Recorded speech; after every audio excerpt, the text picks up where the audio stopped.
Hello guys, in this video we are going to have a quick review on dermatology. We'll start with the basics. Weight 4 to 5 kg, surface area 1.7 meters square and 16% is of the total body weight. Layers of the skin, 3 layer है epidermis, dermis और hypodermis. Epidermis के 5 layer है stratum corneum, stratum lucidum, granulosum, spinosum और basal. जो corneum है वो उसमें flat sales होते हैं और फुल्ली केरेटिनाइज्ड होते हैं, न्यूक्लियस नहीं होता है. ल्यूसिडम ट्रांसल्यूसेंट लेयर है, उसके अंदर एलिडीन ग्रेन्यूल्स होते हैं और जो सिर्फ पाम्स और सोल्स पे ही दिखाई देते हैं. ग्रेन्युलोसम में ग्रेन्यूल्स होते हैं और कितने तरह के ग्रेन्यूल्स होते हैं? 2, केरेटोहाइलिन और लेमिलर. जो लेमिलर है उसको सेमेंटोसोम्स बोलते हैं या ऑडलैंड बॉडीज बोलते हैं. जो लेमिलर है वो एल फॉर लेमिलर और एल फॉर लिपिड वो प्रोड्यूस करता है और फिर बैरियर फंक्शन के जैसा काम करता है. केरेटोहाइलिन है वो प्रोफिलाग्रीन से फिलाग्रीन में कन्वर्ट होता है और 2 डिजीजेस रिस्पॉन्सिबल है यहाँ पे, एटोपिक डर्मेटाइटिस और इक्थियोसिस वल्गारिस. फिर स्पाइनोसम आया, तो स्पाइनोसम एक थिकेस्ट लेयर है. स्पाइनोसम नाम से बोल रहा है कि स्पाइन जैसी प्रोसेस है, तो इसको बोलते हैं prickle cell layer. Spine like process, तो स्पाइन क्या है इसमें? Mainly it represents desmosomes. Desmosomes क्या है? इंट्रा एपिडर्मल इंटरसेल्यूलर कनेक्शंस है. What is the applied part for this कि पैम्फिगस ग्रुप ऑफ डिसीज है ना, उसके अंदर एंटीबॉडीज अगेंस्ट डेस्मोसोम्स बन जाती है. फिर स्ट्रेटम बेसिल, बेसिल जो है वो जर्मिनेटिव लेयर है और ये आप फिगर से ध्यान रखो कि एक सिंगल लेयर है, सेंट्रली न्यूक्लियस है और कॉलमनर सेल्स प्रेजेंट है. उसके बाद में ये आता है जो एपिडर्मिस और डर्मिस है, ये दोनों के प्रोजेक्शंस होते हैं. जो प्रोजेक्शन एपिडर्मिस से डर्मिस के अंदर जो आते हैं ये वाले, इसको बोलते हैं रेटेरिजियस. बट जो डर्मिस से एपिडर्मिस के थ्रू जाते हैं उसे बोलते हैं dermal papilla. Transitional changes from stratum basale to corneum, shape flattening, nucleus absence, keratinization increased, water decreased and epithelial transit time is 28 days.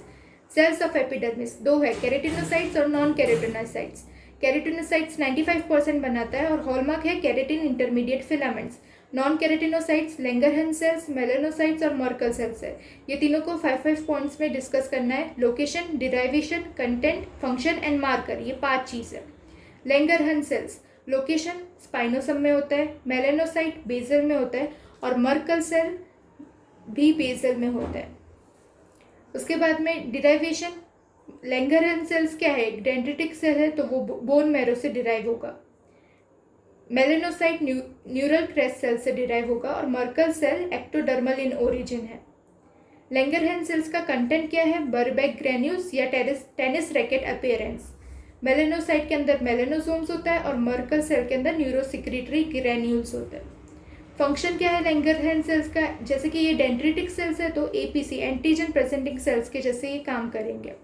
Melanocytes melanin pigmentation कराएगा और मर्कल सेल्स वो मैकेनो रिसेप्टर के through slow adapting low threshold जैसा response दिखाएगा. Marker क्या है Langerhans cells के? S100 CD1A and CD207 langerin. Melanocyte के मार्कर है S100 मेलन A HMB45 और मर्कल सेल के मार्कर है साइटोकेरेटिन 20. एपिडर्मिस और डर्मिस के बीच में एक जंक्शन होता है जिसे बोलते हैं डर्मो एपिडर्मल जंक्शन या बेसमेंट मेम्ब्रेन जोन. इसके अंदर 4 जोन्स इंक्लूडेड है. सबसे पहले आप ये देखो कि ये हेमीडेस्मोसोम्स है और यहाँ पे ये केरेटिन इंटरमीडिएट फिलामेंट्स निकल रहा है, तो ये दोनों मिलाकर के बनता है जोन 1. उसके बाद में ये जो लूसिड टाइप है तो लेमिना लूसिडा. फिर थर्ड है लेमिना डेंसा और फोर्थ सब लेमिना डेंसा. तो ये 4 जोन मिला के बनाते हैं बेसमेंट मेम्ब्रेन जोन. उसके बाद में डर्मिस. डर्मिस के अंदर 2 पार्ट है, papillary dermis and reticular dermis. Papillary dermis consist of 1/10 and reticular 9/10 and in the reticular there is dense connective tissue. Content क्या है डर्मिस का? कनेक्टिव टिश्यू होगा, सेल्स होंगे, ground substance and appendages. Cells कौन से? Fibroblast, macrophage, mast cells and lymphocytes. Ground substance कौन सा होगा? GAG ग्लाइकोसा अमीनोग्लाइकेंस. अपेंडेजेस कौन से होंगे? Hair, glands, blood vessels and nerves. Connective tissue 2 types के, collagen and elastic fibres. Collagen जो है वो टेंसाइल स्ट्रेंथ देंगे. इलास्टिक फाइबर्स में इलास्टिन कंपोनेंट है वो इलास्टिसिटी के लिए होता है और इलास्टिन एसोसिएटेड माइक्रोफिब्रिल्स रिकॉइलिंग के लिए होता है। कोलाजन में most common is type 1 more than type 3, और जो टाइप 2 का कोलाजन का डिस्ट्रीब्यूशन है वो कार्टिलेज में पाया जाता है। फिर हाइपोडर्मिस आता है। हाइपोडर्मिस के अंदर ये सेप्टा और लोब्यूल्स होते हैं अरेंज्ड। इस यहाँ पे सबक्यूटेनियस फैट होता है जिसे पेनिकुलस भी कहते हैं, और ये इंसुलेशन के लिए काम आता है। और पेनिकुलाइटिस किसको बोलेंगे? Inflammation of the subcutaneous fat. Dermatopathological terms अलग अलग है, वो हम सबको डिस्कस कर देते हैं। तो सबसे पहले लिए जो हमने कॉर्नियम देखी थी, स्ट्रेटम कॉर्नियम, उसके अंदर क्या हो सकता है? केरेटिनाइजेशन होता था, मतलब हाइपर केरेटोसिस या फिर पैराकेरेटोसिस। हाइपर केरेटोसिस में thickening of the stratum corneum हो जाता है, और इसके एग्जाम्पल सोरियासिस और लाइकेन प्लेनस। पैराकेरेटोसिस के अंदर प्रेजेंस या retention of the nucleus in the stratum corneum रह जाता है, तो उसे बोलते हैं सोरियासिस। स्ट्रेटम ग्रेन्युलोसम, उसमें हाइपोग्रेन्युलोसिस या फिर हाइपरग्रेन्युलोसिस हो सकता है। हाइपो में सोरियासिस या इक्थियोसिस वल्गारिस, बट हाइपरग्रेन्युलोसिस अगर हो तो उसमें एक वेज शेप का आता है, उसे बोलेंगे लाइकेन प्लेनस। और ये इंपॉर्टेंट है, एक बार क्वेश्चन भी इसके ऊपर पूछा गया था। अब नेक्स्ट है स्ट्रेटम स्पाइनोसम। अब स्पाइनोसम है ना, उसके अंदर दो पार्ट में हमें डिवाइड करना है, एक ईडिमा और एक लेयर्स वाला। जो ईडिमा होता है वो सेल के अंदर हो सकता है, मतलब इंट्रासेल्यूलर ईडिमा, या सेल्स के अराउंड, तो इंटरसेल्यूलर ईडिमा। इंट्रासेल्यूलर है तो बलूनिंग डीजनरेशन होगा, और उसका एग्जांपल होगा HSV। इंटरसेल्यूलर है तो उसके अंदर स्पॉन्जियोसिस अफेक्ट होगा, और एक्यूट फेस ऑफ एक्जिमा में ये दिखेगा। स्ट्रेटम स्पाइनोसम का लेयर्स वाला पार्ट देख लेते हैं। तो इसके अंदर दो टाइप होता है, अकेंथोसिस और अकेंथोलाइसिस। अकेंथ का मतलब होता है स्पाइन। अकेंथोसिस के अंदर thickening of the stratum spinosum हो जाता है, एग्जाम्पल है सोरियासिस और लाइकेन प्लेनस। अकेंथोलाइसिस के अंदर लॉस ऑफ द स्पाइन हो जाता है, loss of attachment between the keratinocytes. ये केरेटिनोसाइट्स है, बीच में डेस्मोसोम्स है, और ये लॉस्ट हो जाता है, तो उसकी वजह से सारा कन्वर्ट इसमें हो जाता है। तो इसे क्या बोलेंगे? ये एक सर्कुलर है जिसके अंदर न्यूक्लियस बहुत प्रोमिनेंट है, पेरीन्यूक्लियर हैलो है, और इसे कहते हैं एक्केंथोलिटिक सेल्स। ज़ेंक स्मीयर पे अगर देखेंगे तो इसे ज़ेंक सेल्स भी बोलते हैं। डिफेक्ट कहाँ पे आ रहा है? डेस्मोसोम्स के अंदर। कॉज क्या है? ऑटो इम्यून कंडीशन जैसे कि पेम्फिगस, इन्फेक्शन में बैक्टीरियल बुलर सिम्पेटिको या staphylococcal scarlet skin syndrome, viral में HSV, और जेनेटिक के अंदर Hailey disease and Darier disease. Dyskeratosis, dyskeratosis मतलब abnormal keratinisation of the individual cells. Dys में डिब्स याद रखना है, DBS। डी से डेरियर, B से बोवेंस, और S से स्क्वामस सेल कार्सिनोमा। उसके बाद में माइक्रो एप्सिस आता है। माइक्रो एप्सिस क्या है? Small microscopic collection of the cells. Types है न्यूट्रोफिल्स, इओसिनोफिल्स या atypical lymphocytes. Neutrophilic micro abscess के अंदर at the level of stratum corneum हो तो उसको बोलेंगे Munro micro abscess. At the level of stratum spinosum हो तो उसको बोलेंगे spongiosum पिस्ट्यूल of कोगो।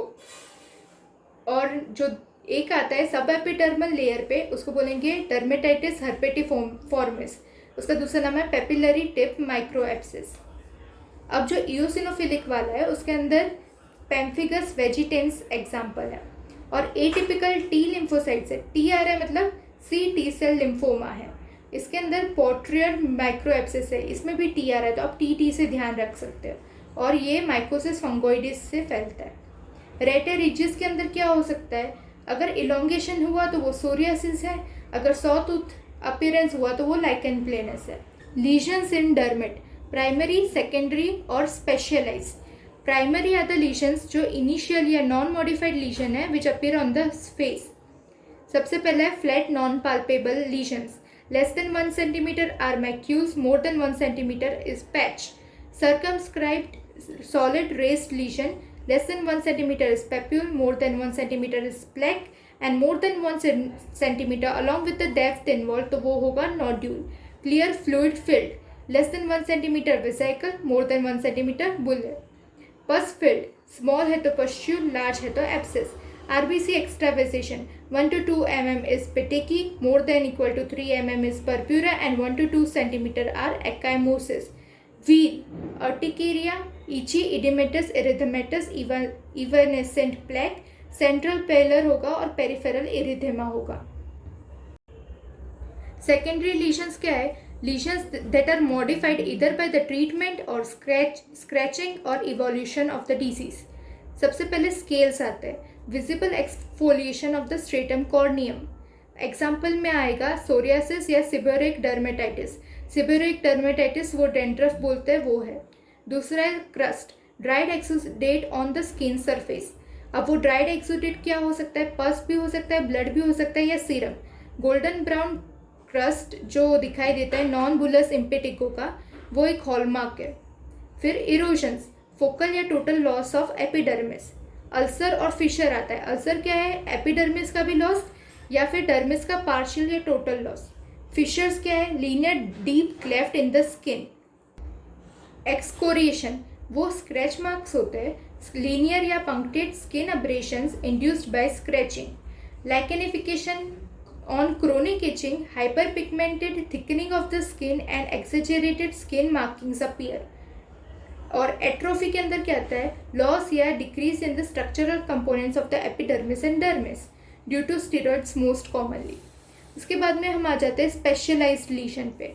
Specialised lesion are specific to a particular disease. उसमें 3 चीज़ें, बरो, कमेडोन्स और टारगेट लीशन। बरो क्या है? Wavy serpiginous tunnel in the skin, mainly in the web space between the fingers in the stratum corneum। Comedones क्या है? Dilated pilosebaceous unit plugged by the sebum plus keratin। White and black type के, white वाला closed comedone है, black वाला open comedone, और ये सब acne vulgaris में दिखाई देता है। टारगेट लीशन क्या है? देखो ये टारगेट लीशन है जो एरिथेमा मल्टीफॉर्मी में दिखाई देता है, जिसके अंदर सेंट्रली डार्क या डस्की जोन होता है, पेरिफेरल इंटरमीडिएट पेल जोन होता है, और फिर एकदम पेरिफेरी में रेड जोन होता है। साइड डिस्टल एक्सट्रेमिटीज में। लाइंस इन डर्मेट, 2 तरह की लाइंस होती है डर्मेट में, Langer lines and Blaschko's line. Langer lines क्या है? लाइंस ऑफ क्लीवेज और स्किन टेंशन है। It corresponds to orientation of the collagen fibres in the dermis. Applied part क्या है? If cut across this line then hypertrophic scar में develop. Blaschko's line क्या है? Lines of embryological development and they do not respond to artery, vein, nerves और lymphatics। V shape की line अपर spine में होती है, S शेप की abdomen में होती है, हॉराइजॉन्टल लोअर लिम्ब पे, और सर्कुलर या कॉन्सेंट्रिक स्काल्प पे होती है। अप्लाइड पार्ट क्या है? एक्स-लिंक्ड डोमिनेंट डिसीज इनकंटिनेंशिया पिगमेंटी इस पे रिस्पॉन्सिबल है। Dermatological diagnosis. अब डायग्नोसिस के अंदर हम 3 साइन पे बेसिकली कर सकते हैं, निकोल्स्की साइन, डायस्कोपी और वुड-लेम्स। तो सबसे पहला है Nikolsky sign. Tangential pressure is applied over the skin and observation में हमें क्या देखना है कि upper layer of the epidermis separate from the lower layer. इसमें 2 तरह का है, true and pseudo. True sign अगर होगी तो वो सच में एक्एंथोलाइसिस की वजह से हो रहा है, जिसका एग्जाम्पल है pemphigus foliaceus, pemphigus vulgaris and staphylococcus scarlet skin syndrome. जबकि स्यूडो निकोल्स्की साइन कब होगा? जब केराटिनोसाइट्स का नेक्रोसिस हो जाएगा, in for example in TEN toxic epidermal necrolysis. Diascopy, इसको विट्रोप्रेसिन भी बोलते हैं। Glass slide is pressed over the lesion and observation में हम एरिथेमा वर्सेस पेरपेरे को डिफ्रेंशिएट कर सकते हैं। एरिथेमा के अंदर ब्लांचिंग रिस्पॉन्स प्रेजेंट होगा, इसमें नहीं होगा। लूपस वल्गारिस, ये क्यूटेनियस टीबी है, जिसके अंदर हम जब ग्लास स्लाइड प्रेस करेंगे लीशन पर तो ब्लड कंपोनेंट चला जाएगा और ग्रेन्युलोमास प्रोमिनेंट दिख जाएंगे। तो एप्पल जेली नोड्यूल्स हम बोलते हैं जिसे, वो हम देख सकते हैं। थर्ड है वुड-लेम्स एग्जामिनेशन। इसका 360 to 364 नैनोमीटर वेवलेंथ है। फिल्टर में क्या यूज़ करते हैं? बेरियम सिलिकेट और 9% निकल ऑक्साइड। यूजेस में क्या है? इन्फेक्शन कौन सा है हम डिफ्रेंशिएट कर सकते हैं? सबसे पहला टीनिया कैपिटिस, हेयर शाफ्ट के अंदर माइक्रोस्पोरम जो ब्लू ग्रीन को, और शोइनलेनी जो डल ब्लू लाइट बताएगा। टेरियासिस वर्टिसिकुलर जो ग्लोबोसा मोर देन फरफर, ये स्पीशीज है, यहाँ पे येलो फ्लोरेसेंस दिखाई देगा। उसके बाद में एरिथ्राज्मा, उसमें CCC याद रखना है। C से कॉर्नी माइन्यूटिसिमम कोरल रेड फ्लोरेसेंस और कोप्रोपोरफायरिन 3, इसके अंदर हम कोरल रेड फ्लोरेसेंस दिखाई देगा। दूसरा क्या है, पिगमेंटरी डिसीज देखने के लिए, जैसे कि एशलिफ मैक्यूज, विटिलिगो और मेलेस्मा।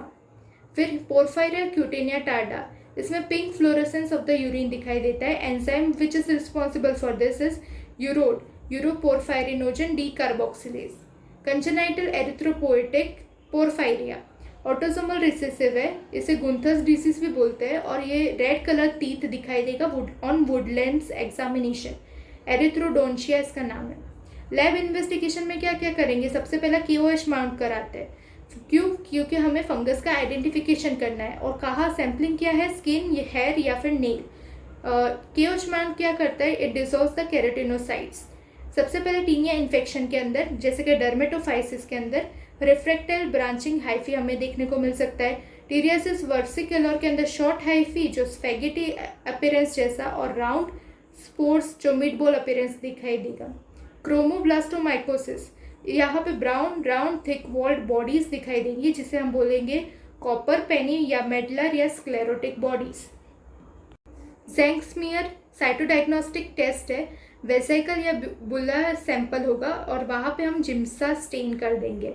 पेम्फिगस ग्रुप है जो एक्एंथोलिटिक या ज़ैंक सेल्स पे हम देख सकते हैं। और दूसरा है HSV-1-2 या वेरिसेला जोस्टर वायरस, उसके अंदर मल्टीन्यूक्लिएटेड जायंट सेल्स हम देख सकते हैं।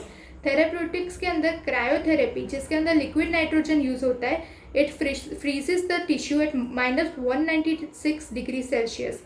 वॉट्स या किलोइड्स का in the therapeutic we can use phototherapy UV radiation use करके हम करेंगे। इसमें दो तरह का है, नैरो बैंड UVB या फिर PUVA। UVA को सोरालिन के साथ में कंबाइन किया गया है। सोरालिन फोटो सेंसिटाइजर है और ये क्या करेगा, for better Uptake of UVA, इसलिए हम इसे इसमें ऐड करते हैं। 3 चीज़ यूज़ करने के लिए विटिलिगो, सोरियासिस और एटोपिक डर्मेटाइटिस के अंदर फोटोथेरेपी यूज़ करेंगे।